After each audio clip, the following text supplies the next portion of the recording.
Good afternoon. My name is Alan McCoy. I am Director of Startup Support at University of Maryland's UM Ventures. I would like to extend a warm welcome to everyone who joined us today for the next installment in Startup Fundamentals workshop series, both live webinar audience and those watching a recorded version on our Startup UMD YouTube channel. This workshop series is offered by UM Ventures with collaboration from Maryland Technology Enterprise Institute at the University of Maryland. To everyone attending the live session, please feel free to submit any questions you have using the Q&A function at the bottom of your screen, and we will answer those questions as we go along. This session is recorded and will be posted on our Startup UMD YouTube channel, and if you wish, you can submit your questions anonymously, but you don't have to.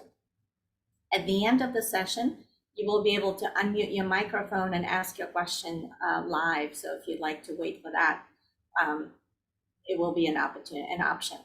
So today's session will cover a great topic, what I call a hidden gem, a fantastic R&D program that should be known to a wider audience, because it not only provides funding, it also provides an opportunity to partner with scientists from University System of Maryland institutions.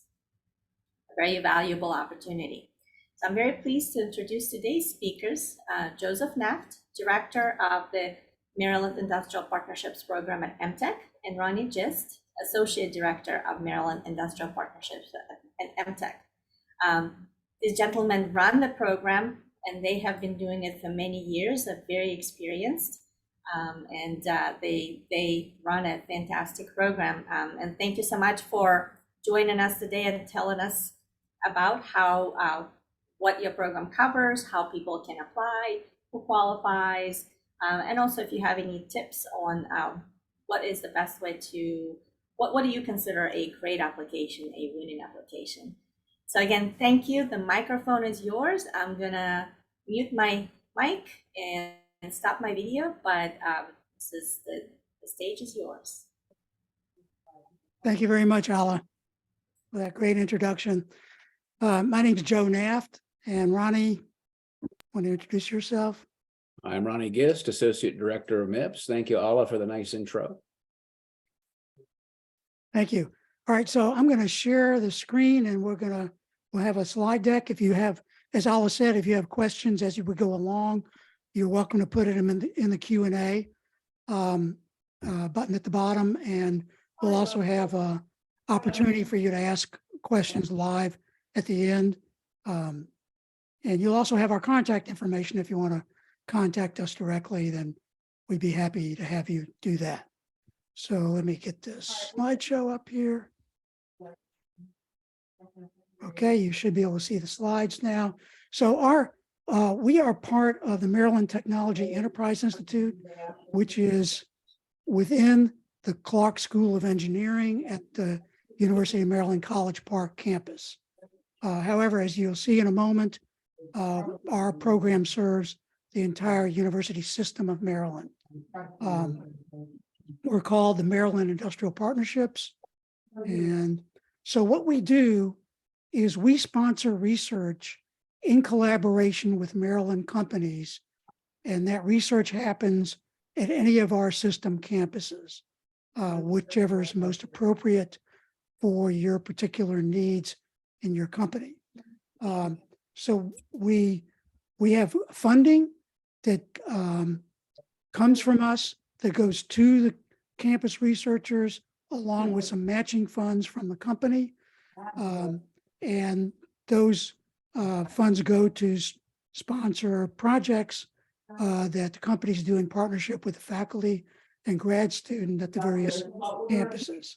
The main driver of our funding, so we're using state funds for this, and our main driver is to create jobs in your company in Maryland. So that's what we're about, and that's what we look for as our primary criterion in selecting which proposals to fund. Now, the projects are conducted by university faculty in partnership with the company researchers. We evaluate the proposals on technical merit to make sure that they're feasible and so on, and on economic development potential. The funding goes to the university project costs, and it's not the intellectual property involved in the company, in the project, doesn't have to be coming from the campus. It can be coming from the company.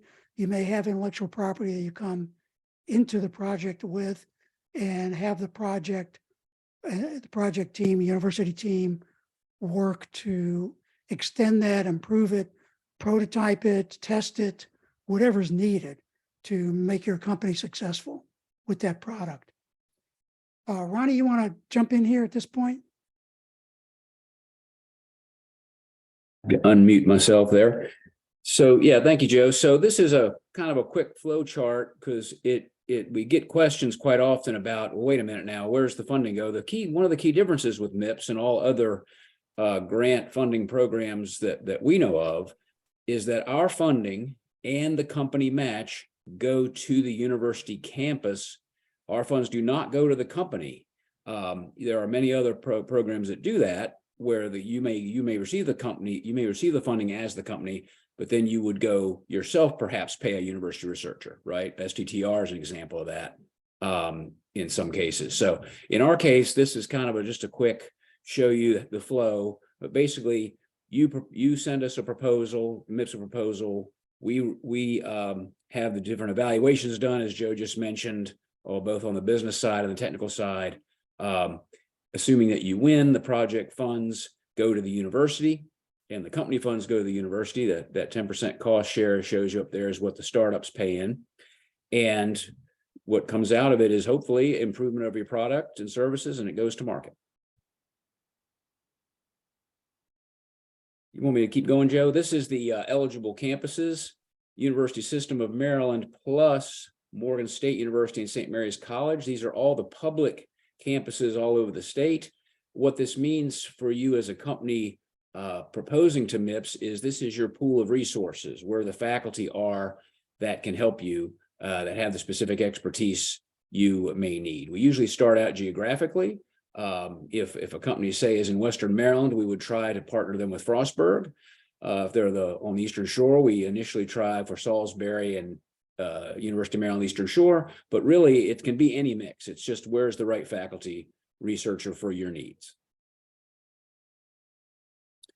So eligible companies, any company of any size with any technology. That's sort of a hard thing to get a grip on sometimes, but truly it's what the company needs done. We don't have any requirements for specific types of technologies or any specific science. It's whatever you need, that there's a university faculty member that can help you with it. And you must have a Maryland presence that will likely add Maryland jobs. We used to say you had to be, have a brick and mortar location in Maryland. That's still preferred, but there's so many companies working virtually now. We require that the main ownership of the company be located in Maryland. And in your proposal to us and your business plan, you need to convince our reviewers and our evaluation board that you're serious about adding Maryland jobs. That's the idea. And we like to say MIPS is a win-win 4 times over. Companies get to leverage your R&D funding, gain access to faculty expertise.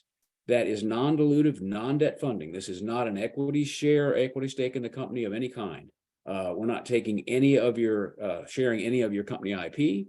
It's totally non-dilutive, non-debt funding. Faculty and students gain funding, and a key thing here is they're working on commercially relevant research. It's not just a project that a professor or a student had to make up, right? It's real world projects. And the state of Maryland benefits via accelerated and increased tax revenue. We'll be showing you some slides on that later on. So let me just add in here. So some programs will give funding to the company, VCs and others. So those kind of programs, at least if it's not an SBIR like the federal coming from federal government, but most of the other ways a company can raise funds, they have to give up equity or they may have a convertible debt that they would have to pay back one way or another. So with MIPS, our monies are not going to the company, but they are going to research on behalf of the company, and the company gets the benefits of those research dollars. And there's the big advantage that you're not giving up any equity and you don't have to pay us back. So there's no debt, no equity. So as I said earlier, the primary criterion is what's the likelihood and the degree to which your company is going to create jobs in your company in Maryland from the proposed project as a result of the proposed project. So that's what we look at, and that's what you need to make your business case to us on. So here's how the funding goes. Most of the companies we deal with are startups. That means up to 20 employees. And with startup companies, we pay 90% of the cost up to $90,000. And the startup will pay 10% of the project cost. So if you maximize our money and minimize yours, you're looking at a $100K project where we're paying $90K and the company's paying $10K. That means it's not in kind. There's also a in-kind requirement, but this is actually cash match. That means you transfer $10,000 to the campus you're working with at the start of the project. Now, those dollar amounts are per year for up to 2 years. So it depends on whether you apply as a phase 1 of 1 or phase 1 of 2. If your project needs more funding in a second year than you would want to apply as a phase 1 of 2. The advantage of that is that you're not signing up for 2 years, nor are we promising 2 years. But you have the option at the end of year 1, and we do only an internal review at that point. If you're happy with the progress, the faculty's happy with the way things gone in the project, and if your company has continued to progress business-wise, then we fund that without further external review, and generally it'll go to the top of the list for funding. So that's how the second year funding goes. So you, all in all, with 2 years, you can get $200K for projects where the company's paying $10K plus $10K for the second year. And for larger companies, like small companies, it's a 20-80 split. For large companies, it's a 50-50 split, and the projects can be a little bit bigger because of those splits. We've already gone over this. The main criterion on startups is that it has to be, your company has under 20 full-time employees or full-time equivalent employees. So consultants don't count for that. Ronnie, you want to jump back in at this point? Sure. We've recently added this slide because we get a lot of folks would like to know a little bit more about the specific proposal requirements. We have 2 deadlines every year. We just had one May 1st. And basically it's all 100% online, the entire proposal process to us, both from the faculty researcher and the company. You'll actually work on the proposal together. We do require an abstract. You know, many things in the application form are basically parts out of your business plan. We ask for them in summary form so that that application form stands on its own. IP status is crucial so that we know what you have IP wise when the project begins. Technical proposal, 5-page max, basically describing the milestones, the schedule, the budget, what you hope to achieve, what the planned deliverables are. A business plan we require is basically an 8-page executive summary, right? It's not a full business plan. You can submit your full plan. Let's say you have one and it counts to 30 or 40 pages. That's fine, but we require in this slot in our application, an 8-page executive summary. Those two requirements, the 5-page technical and 8-page business plan, those are because we employ, I shouldn't say employ, we have reviewers doing reviews for us, both technical and economic, who are all volunteers. And we promise them in advance that they're going to see just the application form and an 8-page executive summary.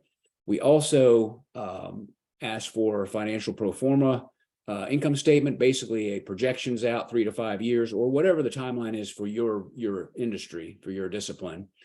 And we also require 3 suggested technical reviewers. Typically, these are the peers of the professor you're working with. Next slide. So the process looks like this. It's pretty straightforward. That May 1st deadline we just passed is a good example. We're right now releasing those proposals for their scientific, technical review and business reviews, and the award decisions with MIPS will be made always inside of 60 days. I think our evaluation board meets this June on the what is it? I think the 12th or so of June. So we get that done right away. These projects would begin then on August 1st. That's the timing we're looking for. If you apply on October this year, then those projects would begin next February 1. So that's the timing of MIPS each year. This is a little breakdown of what those reviewers are doing. Basically, the technical reviewers are all about whatever that science or technology is that your faculty principal investigator is an expert in. We're looking for others that know that field so that they can review and give us their feedback. And in addition to those 3 reviewers, we recruit additional reviewers. So we usually try to get at least 4 or 5 total, sometimes more. We invite many more and hope that we get that many. And the economic evaluators are folks from around the state that basically are stakeholders in MIPS and in Maryland's economic success. Again, they are volunteers. They provide these reviews gratis. And they're basically from their IP attorneys, their accountants, their retired business folks, economic development professionals from all over the state, basically folks that are used to looking at and evaluating business plans and business models. And that's that process we go through. When those are all brought together, we have an evaluation board meeting where the board is the ones making the decisions. The MIPS staff are not making the decisions. We're just basically monitoring and putting that together. Thanks, Joe. Can I ask a quick question that just came in? Of course, please. So the question is that have to be 8 pages long or simply maximum of 8 pages? Maximum, absolutely. It can be shorter, that's for sure. We like to stress though that, technically an executive summary is usually the first page or 2 pages of your business plan, right? To have someone be able to look quickly and see what the business plan is going to be about. And in this case, that'd be fine, but the more information you can give, the better. And we're just asking you to limit it to 8 pages, but it certainly can be less. And the more the better, because our reviewers, they're looking at your business case, and if you only give them 2 pages, then you might be a disadvantage to someone who gives 8 pages and makes a more convincing case because they presented more information. Right. Thank you for the question. So benefits to the companies, the obvious financial support with MIPS, especially with the startups where we're paying in the 90% of the cost. You're leveraging your assets, outsourcing some of your R&D, access to the university. And the last one's really important. The companies, we see this all the time with MIPS, that these relationships that are established with the company and the faculty last often for many, many years beyond the MIPS, right? Because you had something in common to start with. They're working on something that's relevant to your company's technology. And a lot of times these relationships last a long time. And in fact, often we'll have repeating MIPS proposals also. We don't have any statute of limitations. If you have another project you want to do, or you need to do further development on the same one, you're welcome to apply to MIPS more than once, for sure. Let me just add in, this access to university facilities.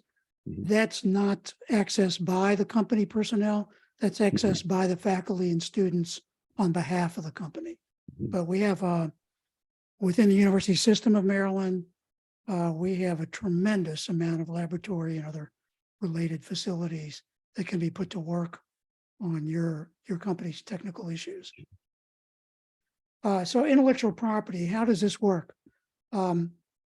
So any IP that your company comes to the project with belongs and stays with the company. So you're not assigning any rights to the university researchers. Anything new created by the university team under the MIPS project, that's owned by the campus.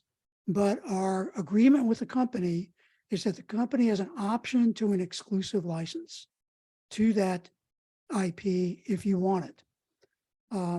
And you negotiate those terms with the campus. The terms are going to be reasonable for the industry and type of market you're going after. Generally, the campuses want to license their IP, so they do give you reasonable terms on this, especially for MIPS projects. And we have not had companies walking away from IP license terms. So this is one of the can be one of the big payoffs for the company to getting new IP locked up as a result of the project. Also, during the project, anything information that comes from the company to the campus researchers that's marked company confidential, the campus researchers have to keep it confidential. They can't publish it or anything like that. But your application form, the application materials are not, we don't guarantee their confidentiality. We try to keep it confidential, but our reviewers are not paid and they don't sign NDAs with us. So we always let proposers know about that ahead of time.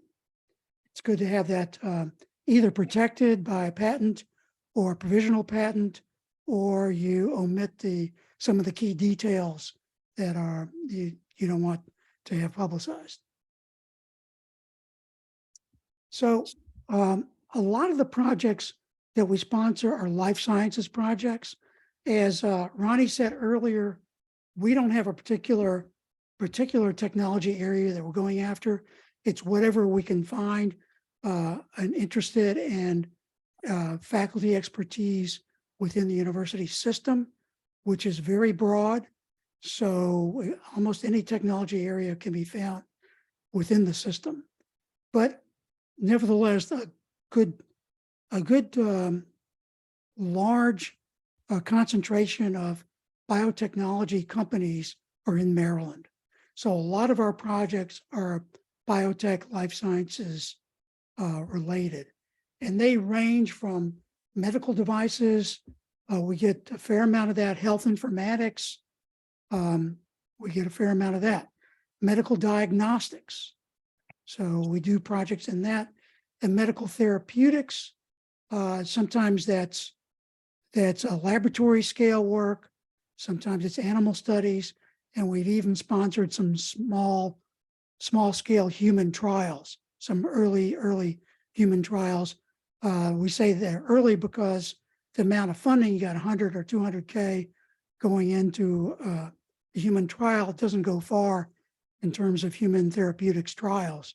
But at the early stage, when you're looking at safety and efficacy, it can suffice for that. We've had companies do those kind of trials that have worked out well. So most of those trials, the human trials, are done at University of Maryland, Baltimore, where we have a medical school.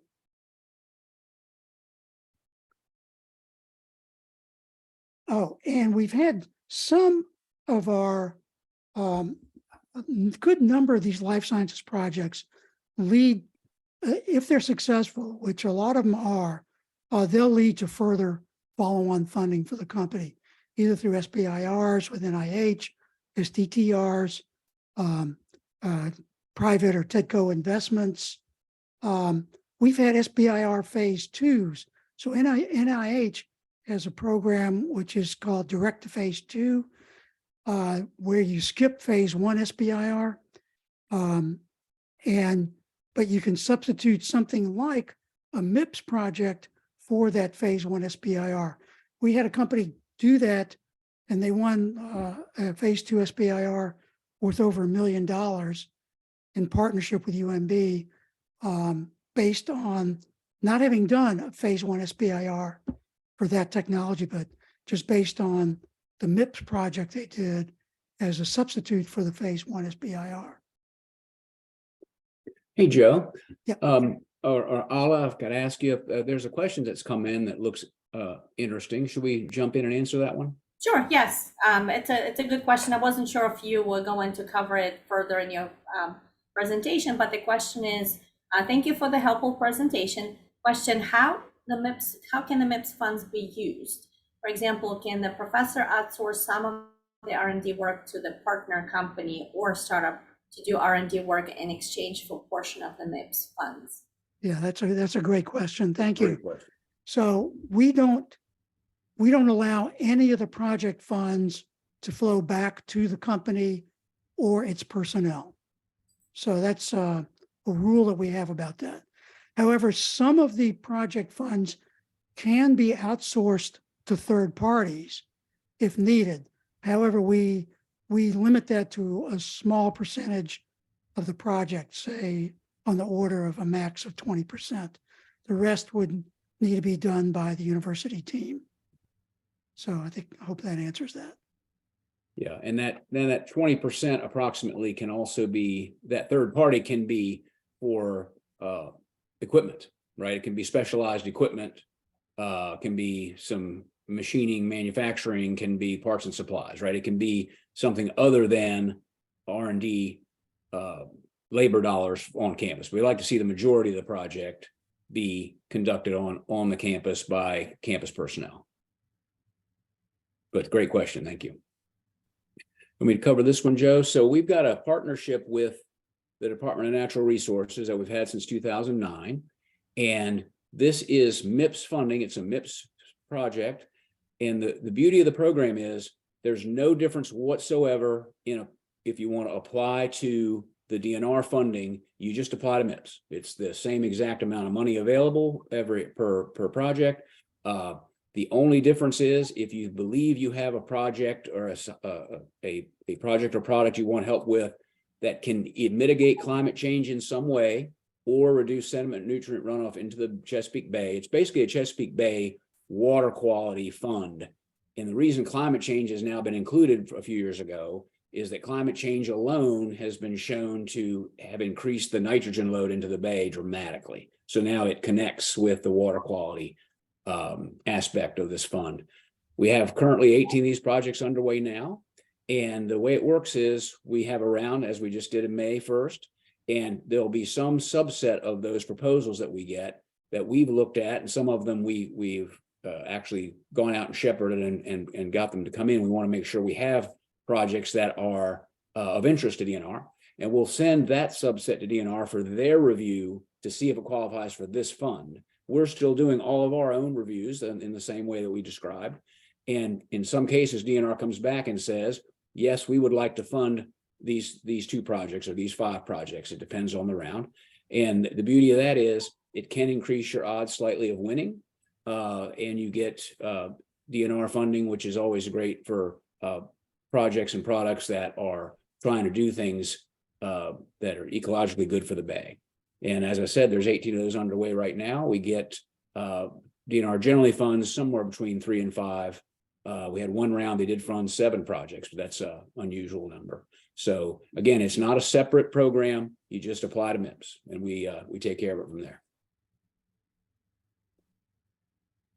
And this is a quick list. Not that you're going to read all of these, but the idea here is of the different types of technologies you see on there. If you do a quick look, many oyster projects, right? The DNR is anything that helps improve and increase the oyster count in the bay, because there's such natural filters for the bay waters.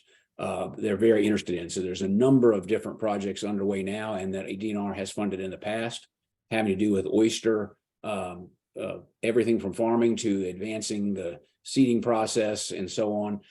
Even some of the algae projects you see there were oyster related, because that's the feedstock for oysters in the seed stage is high concentrations of algae. And then there's a number on there having to do with the climate change criteria, the modernized sleeve valve engine from SVE, solar PV. You see the bottom one there. We've just funded with Beitzel Corp out in Garrett County. Really a great program. We appreciate DNR's funding very much. Next slide. You want to cover this one, Joe? Yes, we have a partnership as part of the Artemis program that the University of Maryland College Park and UMBC have partnered with Army Research Laboratory. It's a 5-year program in robotics and smart devices of interest to the Army. So we've had part of that. We've been doing some work with private sector companies, where we will have funding go to the private sector companies, where they partner in collaborative R&D with some of the campus researchers. So that's our ARL Army partnership. This is in some of the projects, which thought we'd show you some titles of actual projects we funded recently. This is from round 70. Let me, Ronnie, you have any of these you'd like to highlight?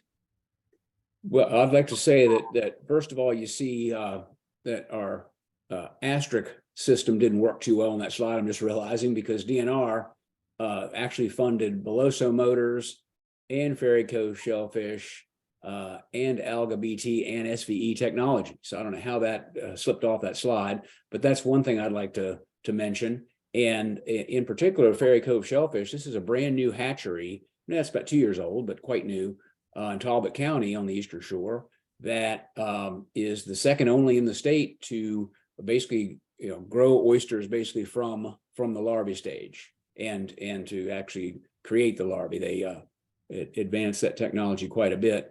And one of the biggest bottlenecks in the oyster growing farm raising industry is having enough shell or substrate of some kind that oysters like to cling to. It's called a culch, and begin to grow. And they're free swimming until they do that. And that's a huge, there's not nearly enough natural oyster shell left and available. And what is there has become more and more expensive. So don't throw your oyster shells in the garbage anymore, or line your driveway with them as they used to do. But that's one very interesting project where they're working on a man-made substrate that the oysters would like to clutch onto. If you have one you want to cover, Joe. So these just give you an idea of the breadth of technologies we deal with. Clarity Cyber's working on a hardware solution for preventing cyber attacks. June Brain is working on a point of service way to assess pediatric eye issues, eye diseases. Quick Reversal is working on a way to automatically detect opioid overdoses and treat them with naloxone. So that gives you some idea from that round. So this most recent round is round 71. So Next Class, which is funded by DNR, that's a phase 2 project. They have a better window that's going to be highly insulating. So that's what they're working on. Ampex is working on a better charging system for onboard charging system for electric vehicles. Smaller, lighter. So both of those are College Park spin out companies. Ronnie, you want to mention anybody else? Yeah, I'd just like to mention that at least the asterisks work on this one. So you see the ones that are funded by DNR. Probably one of my current favorites is the Beitzel Corporation I mentioned earlier. This is a project with Frostburg State University. So I'm a mechanical engineering professor there. He's the chair of the department, Dr. Abdo.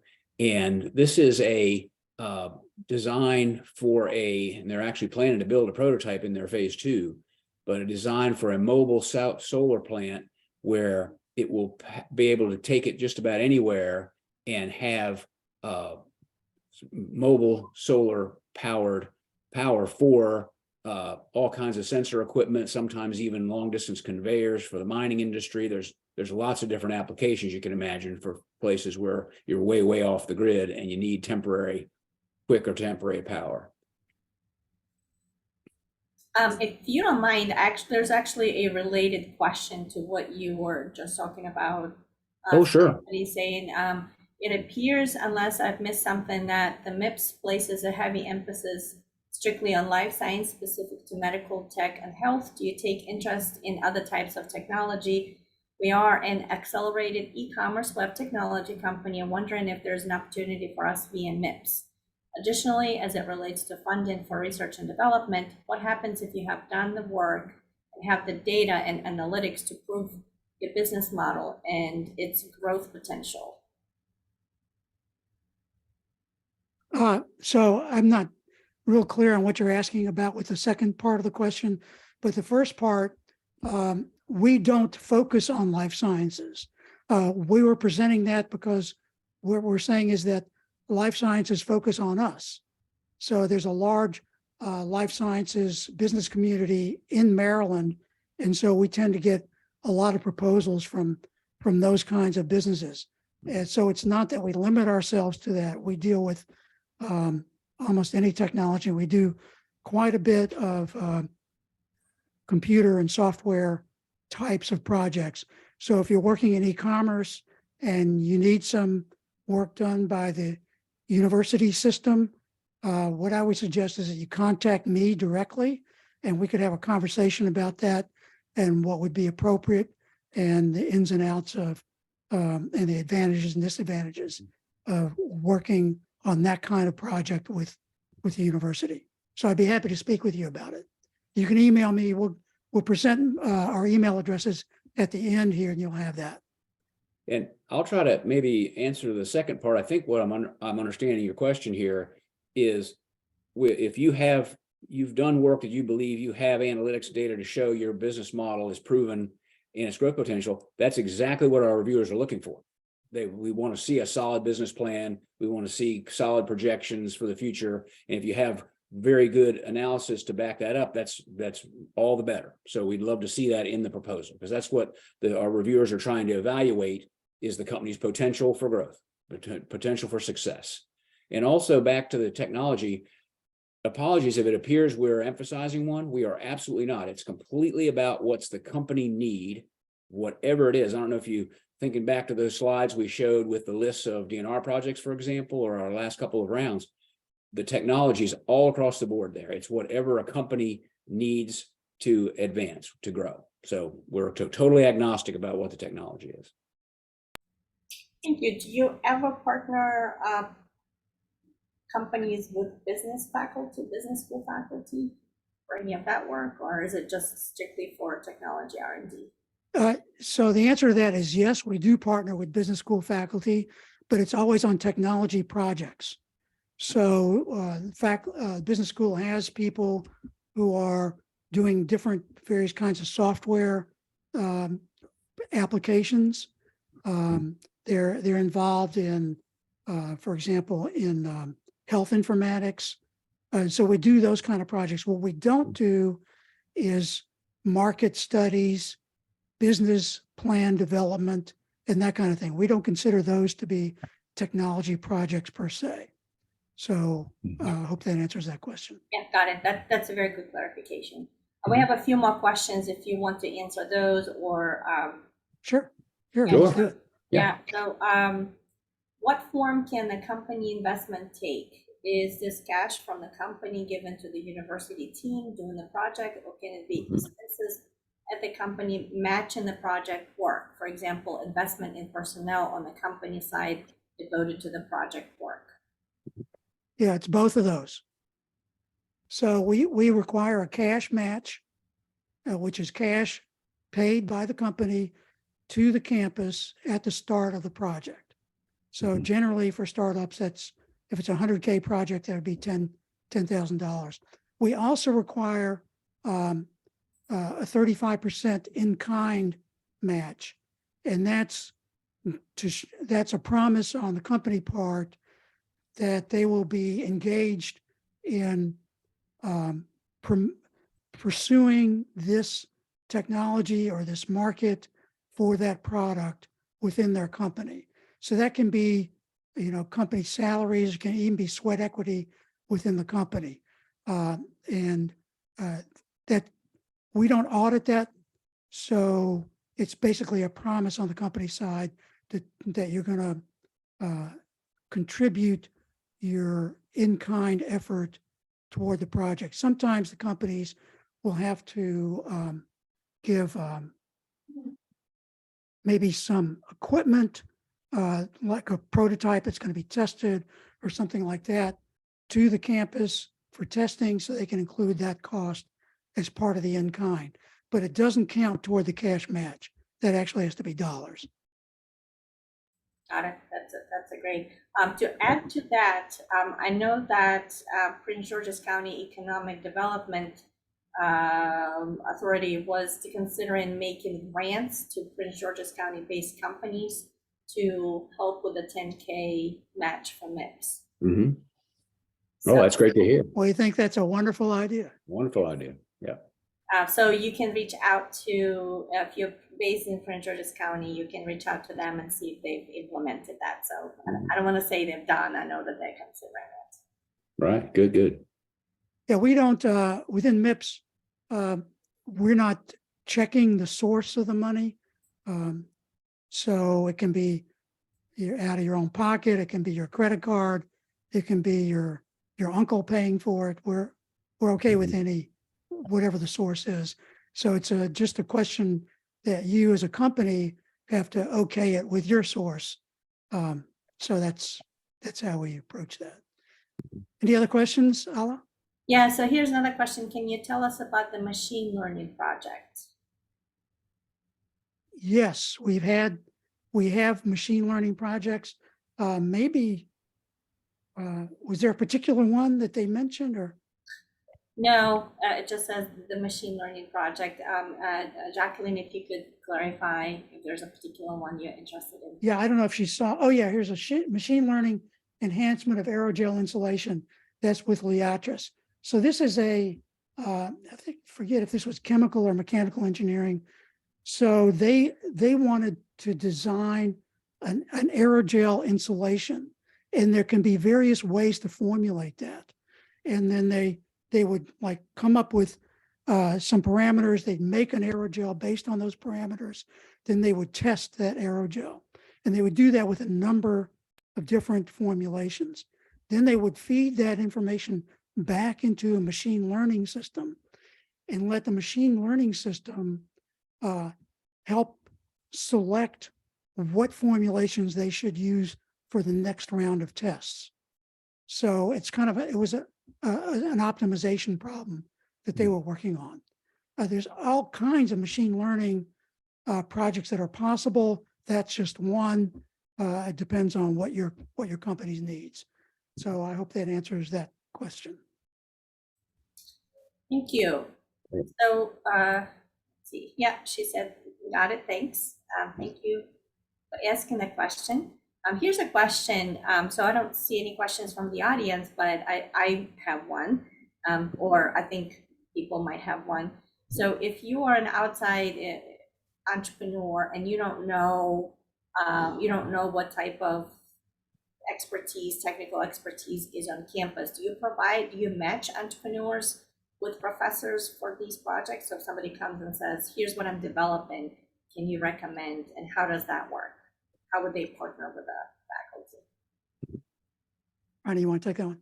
Sure. So, a great question.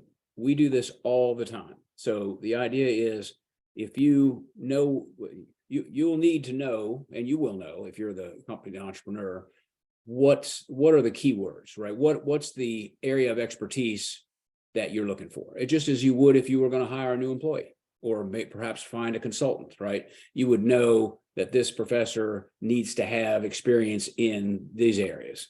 And so we ask you to give us your best description and describe your project you have in mind, at least in a general way. And then we have obviously a database of past projects. So that's where we usually start. We know a lot of the professors, we know a lot of the departments. And if it's very specific and it's new to MIPS, we'll be helping you with the search, but we always know at least which departments and which campuses to be looking in. Sometimes we'll go to the chair of that given department, but we rarely ever have a situation where we don't find at least one match, and usually more than one. But we absolutely help with that. Yeah, thank you. That's great, because if you are not an entrepreneur, it's so hard to navigate. It's so hard to know. Sure. What Sure. exactly Yeah, the nice thing is that we don't know all the professors. You can't know them all, Yeah. but they're almost all of them are looking for funding all the time, right? They have they're grad students in labs, and they want to have research funding for themselves and their students. So when we're part of the university, and we can always get a conversation because we're offering grant funding. And typically it also very often happens that the first professor we might contact will say, not sure that's exactly what I'm interested in, or that isn't exactly my forte, but hey, here, I have a colleague to suggest, right? So that happens quite a bit. We will do that. Those referrals end up sometimes getting to be 2 and 3 and 4 deep, and then you hit the right one. So yeah, we help with that. Yeah, got it. That's really important and good to know. Yeah. Likewise, we also have some entrepreneurial faculty here on this call who have their own companies. Can faculty-led or faculty-owned companies apply for MIPS funding, and how can that conflict be mitigated? Yes, the answer is yes. You can do that. Some of the ones we showed you on those lists of projects we funded are faculty founded companies. The only thing is you will need to make a disclosure through the campus conflict of interest channels and get it approved by the campus conflict of interest process. So that is doable. Generally, what they've been requiring lately is that the principal investigator and the company person responsible for the project for the company should be 2 separate people. So not one person wearing both hats. So they do look for that. But otherwise, you can work through that process. The conflict of interest team on the campuses will help you navigate that. It takes a little while to get that approved, but it does happen. It happens all the time. And we encourage our faculty to found companies and on their great ideas and their technologies they developed. And we think that's a wonderful thing. And so we're happy to work with them. Yeah, thank you. Thank you so much. We do have one more question from the audience. Do you have any data on the funding success rate? What percentage of submitted projects are funded? So I was going to answer that as the question that hasn't been asked yet, but now that it's been asked, that's the great question, right? It's an important question. So it varies round to round. It depends on the round, how many proposals we have. But in recent years, it's varied between 35 and 50%. So it's pretty good, right? It's a lot better than federal SBIR winners and that kind of thing. Yes. So 35 to 50% of the proposals we receive do get funded. So that is, we're happy to be able to say that that's true. And so a little bit of backup for that. Why is that the case? And I think it's the primary reason is the cash match from the company requirement. So that cuts down on the number of proposals we're going to receive, because the companies who come to us are very serious enough to plunk down 10K of their own money into the project. So that means we get fewer proposals than we would if there was no cash match. So that enables us to fund a larger percentage of the proposals we get and gives you a greater payoff rate. Thank you. So to follow up on what you just said, are there any other questions that haven't been asked, but you find that people probably should ask, or as they're working through their application process, would be good for them to know? Well, I think we've gone over the main things. Ronnie, you may have something to add. The big things are what's the financial profile here? What are the financial arrangements? And how does intellectual property work? And then the third one, what's the win rate? So we've covered all three of those. We can go into more detail if you have more detailed questions about those. Ryan, do you have anything you wanted to add to that? The only thing I would add is we have two deadlines every year, every May 1st, every October 15th.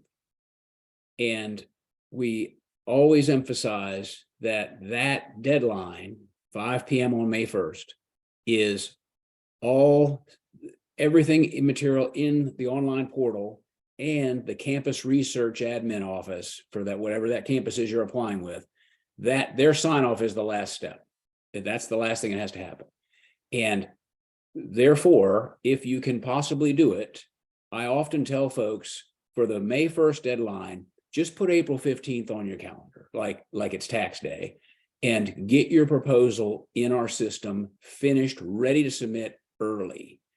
It will give us time to pre-screen it for you. I like to say that we're not the reviewers, but we know what they're looking for. And we're happy to go through it.